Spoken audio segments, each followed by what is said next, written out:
реформите, после подолги взаемни контакти помеѓу новата либерална партија и ВМРО-ДПМН, одлучивме денес да се подпише стратешкиот документ за заедничко партнерство и новата либерална партија да се приклучи на коалицијата за подобра Македонија. Од денес коалицијата за подобра Македонија има 20 политички партии кои што заедно со новата либерална партија ќе продолжат да работат забрзано на економскиот развој на земјата, на реформите кои што се пред нас и кои што се предизвик за нашиот евроатлански пат. Во исто време ќе продолжиме за спроведување на Охридскиот рамковен договор и на јакнење на демократските процеси во нашата земја. Самиот факт што новата либерална партија се приклучува на коалицијата, значи потврда на оправданите исправни политики на оваа влада и оваа парламентарно мнозинство и се надеваме дека во иднина уште повеќе зајакнати успешно ќе продолжиме заеднички да работиме. Добро, представува посебно задоволство, особено од аспект на новата либерална партија, што стануваме дел од една победничка коалиција и коалиција која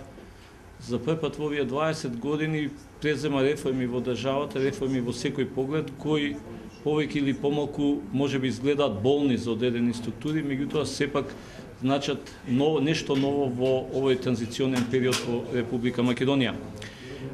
Новата либерална партија го чувствува предизвикот на годината што доаѓа и сметаше дека една ваква коалиција ќе успее да ги артикулира политиките, незините политики преку прифаќајќи ги нормално политиките на ВМРО, програмата на ВМРО и реформите кои се во тек и реформите кои следат. Сметајќи дека годината што доаѓа е исклучително важна за Република Македонија, сметаме дека ќе придонесеме за заеднички да овие реформи ги продлабочиме и продолжиме во насоките кои во моментов течат во Република Македонија. За жал, во Република Македонија се случуваат одредени ретроградни процеси дури по 20 години. Се создава антидемократски амбиент кој излегува од она што значи демократско управување со државата, односно се обидува низ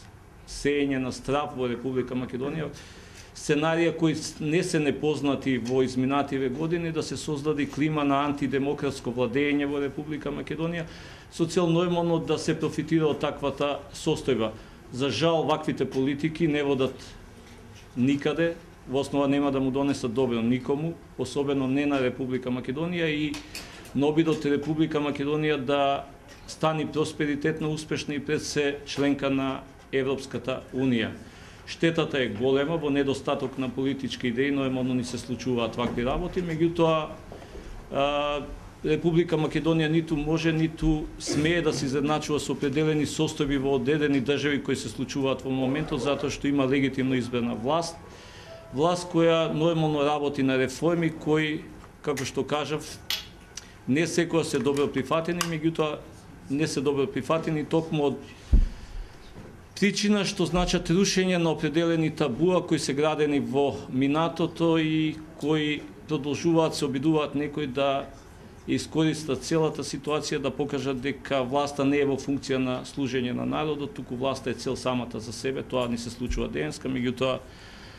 се надевам дека зајакнати ќе продолжиме во поглед на реформите и дека ќе донесеме Република Македонија таму каде што сите посакуваме, тоа е Европската Унија и НАТО алијансата.